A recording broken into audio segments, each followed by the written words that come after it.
Okay, I actually was honored to have been able and fortunate to be able to attend Kobe Bryant and Gianna Bryant's Celebration of Life this past Monday, February 24th.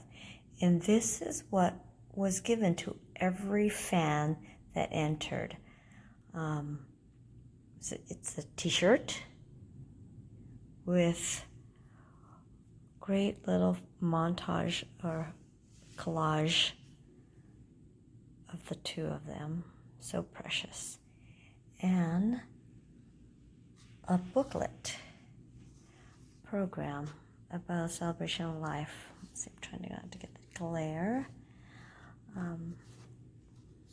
So we probably have seen some of these around already. People probably have been posting. It's incredible photos. Sort of behind some clips of it, and little moments with his daughter, Gigi, and the family of him winning his championship, one of his championships. So cute she was. Don't like the idea of saying was. Let's say past tense. So cute. I remember seeing this. She's so adorable. Wow. This is the photo that's been circulating around of the two of them, and maybe some murals that you've seen. And the family at moments. This is so cute with him, with Gigi doing their hand gestures. And this is so cute. This is what's been sort of going around right now, that she took her father to career day. Amazing that he even obliged to do that. What a great father. So we've heard so much stories now. Look how beautiful she is. Of what an incredible father he was to his 4 daughters.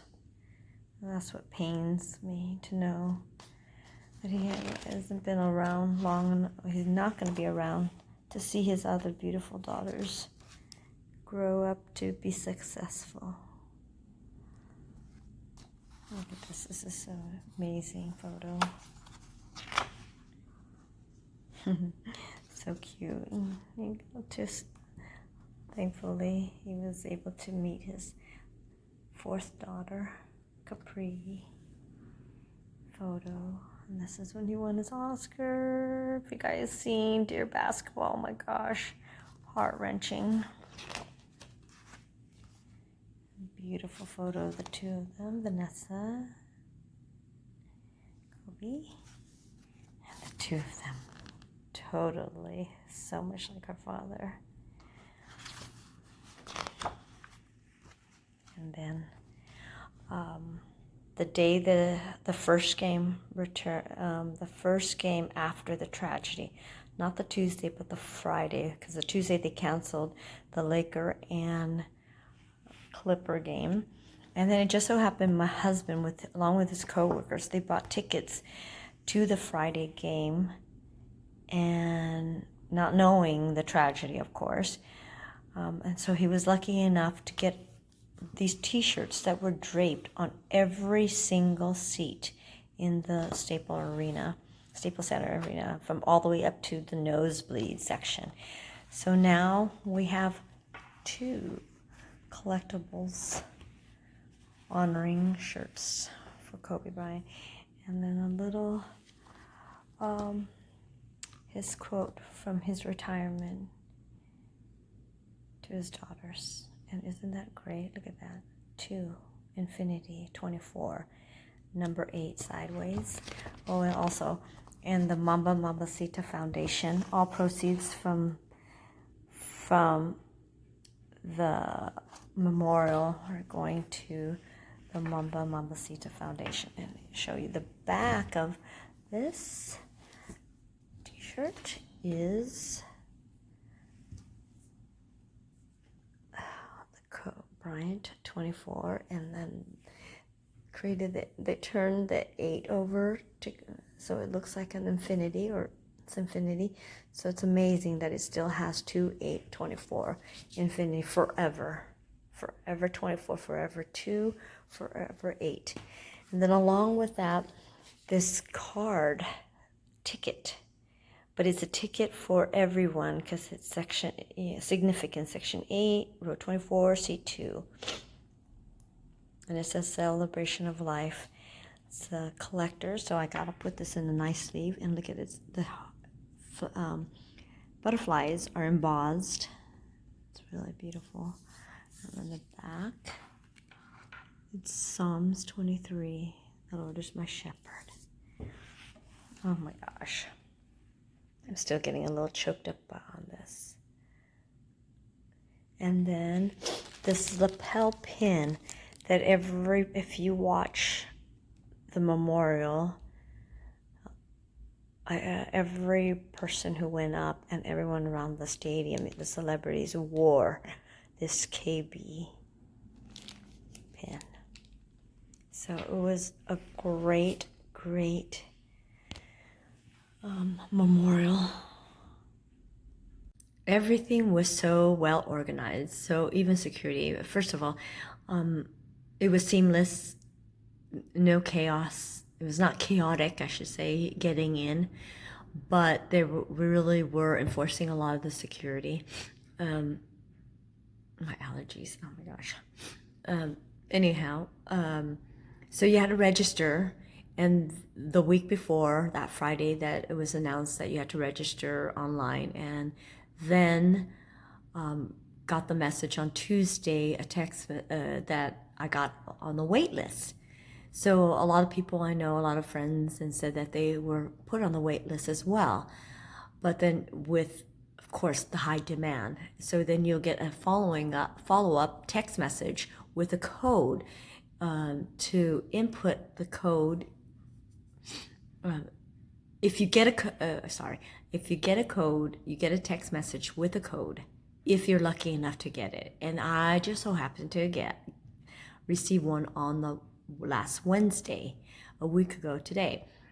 And then you put in the code, it links you to the site, and then you put in the code. And actually, but because I'm thinking hundreds and thousands of people were doing the same thing, of course it kept spinning and doing his thing, and then it says, sorry, another fan beat me to it. So I kept doing that and kept doing that, and I kept refreshing and kept redoing it, kept entering the code. And apparently I found out among my family members, friends, I was the only one, from what I found out till later at the stadium, at the arena, I saw 2 other friends. But other than that, that's all who I know that received the code that I have a relationship with. Other than that, it's just total random and lucky that I received it.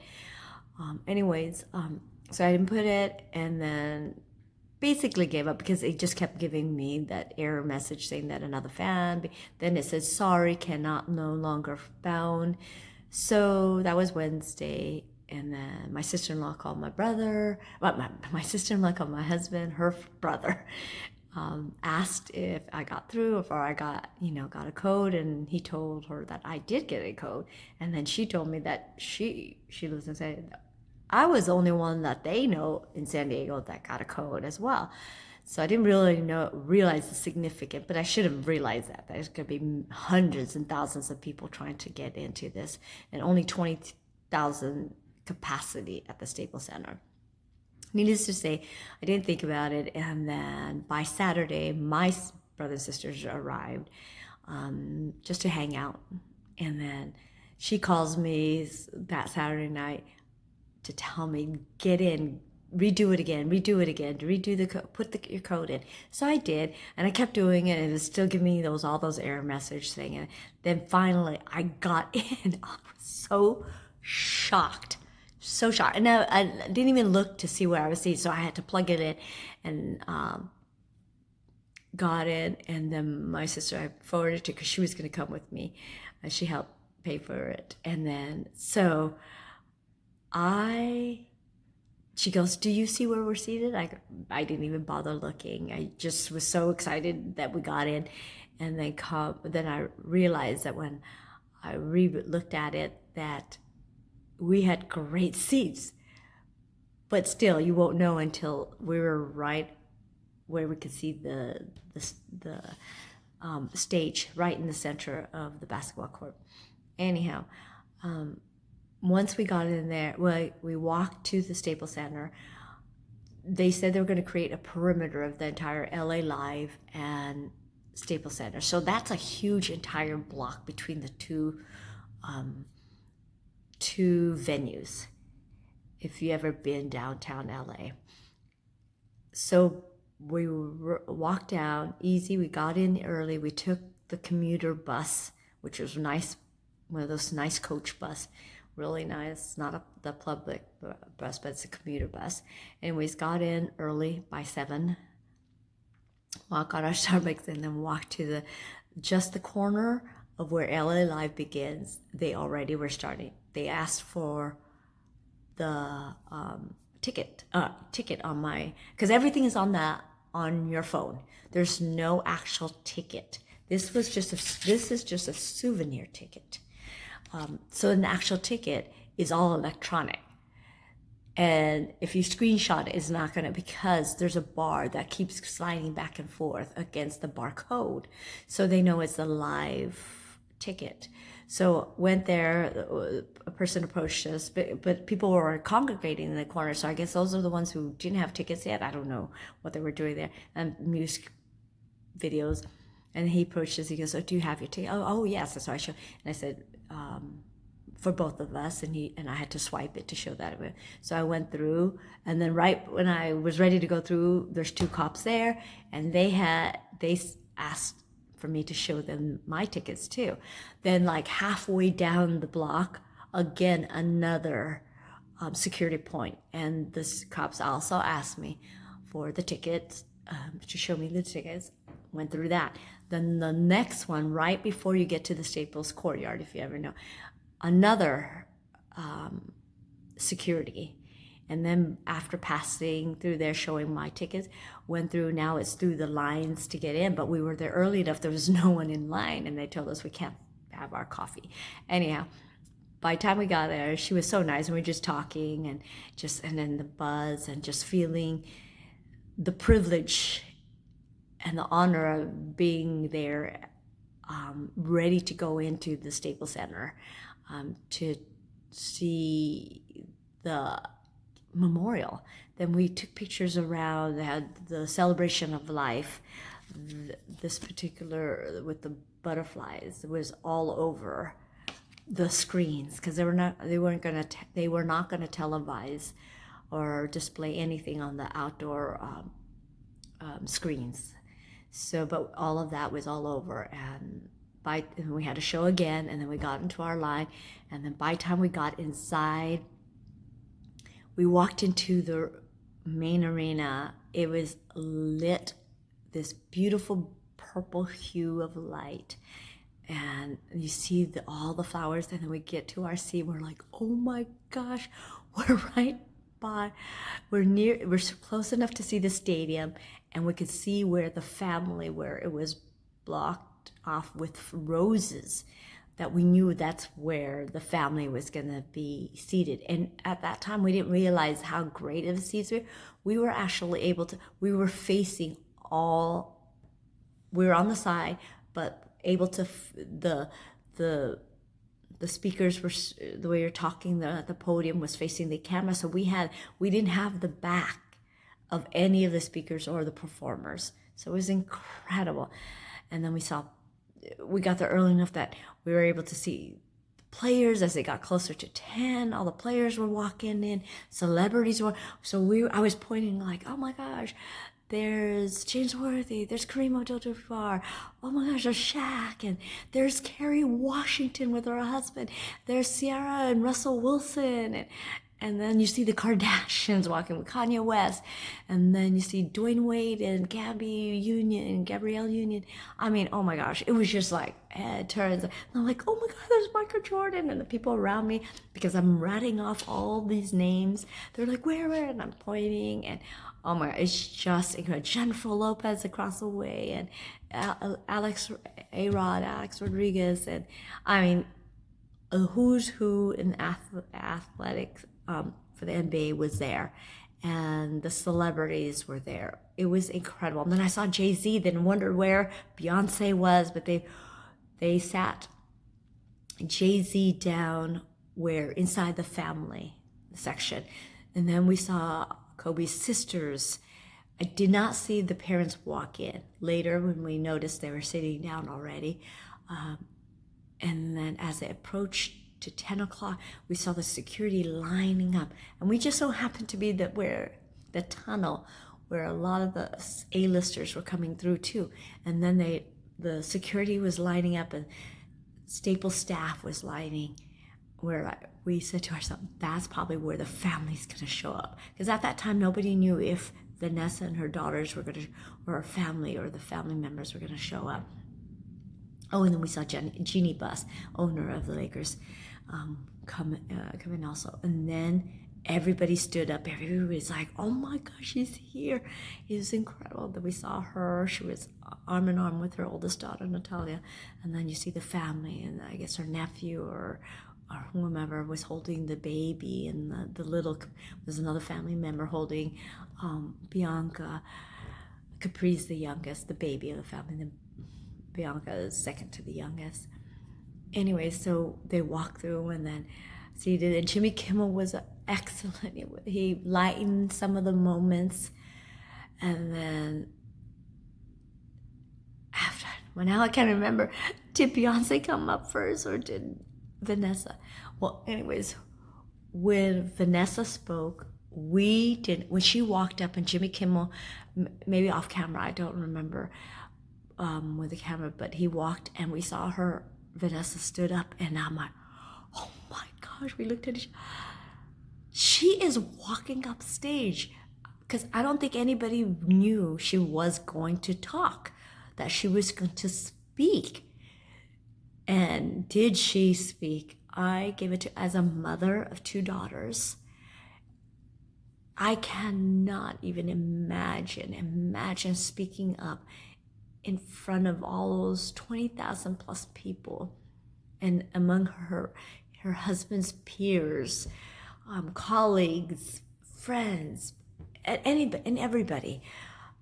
Who she's a person of, who she's a private person. She's not the public figure like Kobe was, and for her to stand up there to speak to for this tragic, to lose a daughter. I think that's what got me the most, is her losing, being a parent, losing the daughter. Yes, you lost a husband, but to know that you lost a child as young as a 13-year-old, that's, yeah. Look, and I'm getting very emotional again. Anyways, and this is getting way too long. Yeah, so I really, really have great admiration for her. Never really knew anything about it. We just always heard, I think for the general public, it's always Vanessa Bryant, Kobe's wife. She definitely showed she now has a voice.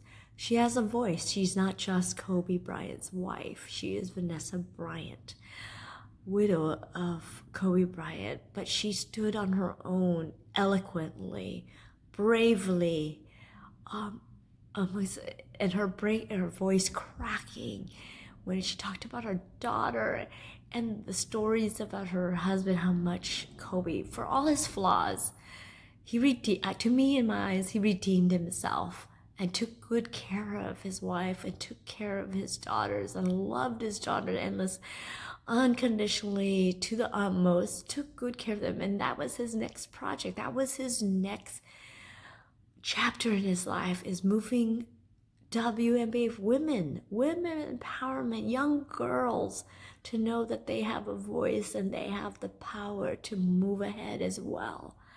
So that is a tragedy in itself. But hoping now, watching this and watching the WNBA, Tarasi and Sabrina from Oregon, that they have now inspired a lot of young girls to see themselves in these young women, and to want to aspire to be WNBA, or to inspire to be whatever they want to be. So I see it, and the what is it, something what Tarasi was saying something about, but being born female doesn't hold you back. I love that. I paraphrase it because I can't remember the exact words, and I love it. And what Sabrina from, I can't even, Inoski, I don't know how to pronounce her last name.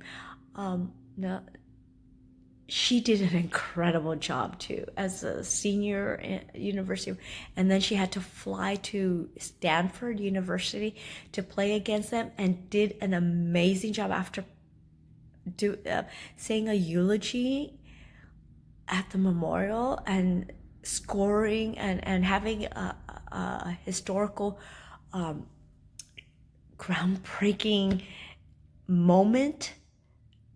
1,000 points, 1,000 rebounds, over 1,000 assists. Yeah, whatever. It's 1,000, 3 times. She broke that record for any athlete, male and female, and she did it the day she just flew into Stanford to play against Stanford, and did that all. She said all for Kobe. It was all for him.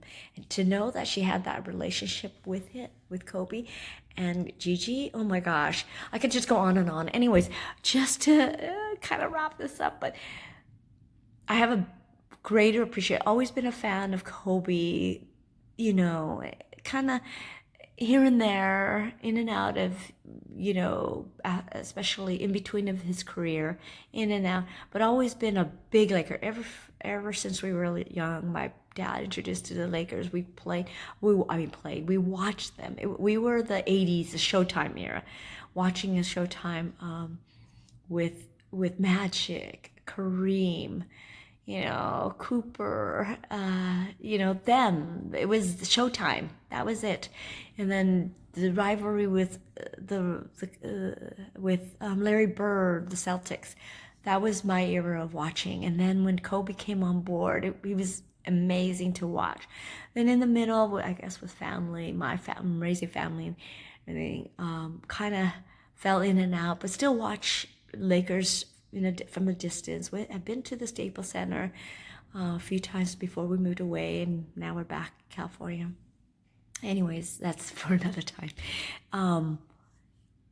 It was amazing to see, but to now hear the stories, the personal stories from these athletes and other people, and his agent, his best friend, the personal things, the things that he did that the media doesn't even talk about, that he was a champion for women and taking care of making sure people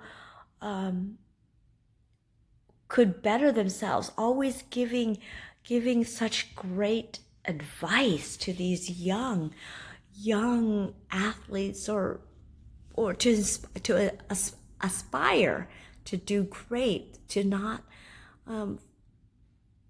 think anything less of yourself, just to do good. Anyway, so I have a better appreciation. And then when Jordan came on and started speaking, he was amazing. He was incredible. And to squash, he didn't care. The matter between who was better, Jordan or Kobe, it didn't matter. That did not matter to him. It mattered that he wanted to talk about Kobe when he was with Kobe. But Kobe was so he still wanted to learn. He was a man who still wanted to learn. He still, to this day, hearing these stories of him still reaching out for as professional as he is and how great he did not have that big ego enough to say that to think that he knew everything. He wasn't afraid to reach out to people who he knew had better experience or had the authority to talk about certain things, and he wasn't afraid to ask. He was always asking, which was incredible. So to know that, I have such a great appreciation, and to hear when Ron Palanca spoke about Kobe in the last few minutes before the tragedy. Oh my gosh, that's just heartbreaking. Anyways, it was just incredible. The whole day, the singing, with Beyonce singing. Oh gosh, I lost it when she sang Halo. Everybody lost it with all the singing. And when hearing that Kobe did the Moonlight Sonata, oh my gosh. And him, of course, he had to learn it. And he learned it. And Alicia Keys playing it with such passion. And Christina singing Eva Maria, oh my gosh, in Italian.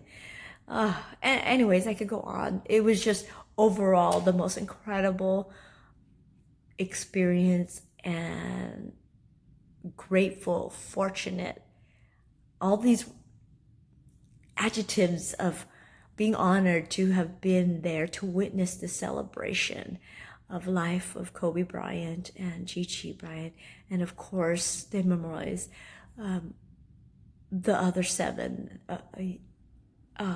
who also lost their life at this tragedy. Anyways, yes, this is so much longer than expected, but there was just so much I can't even explain.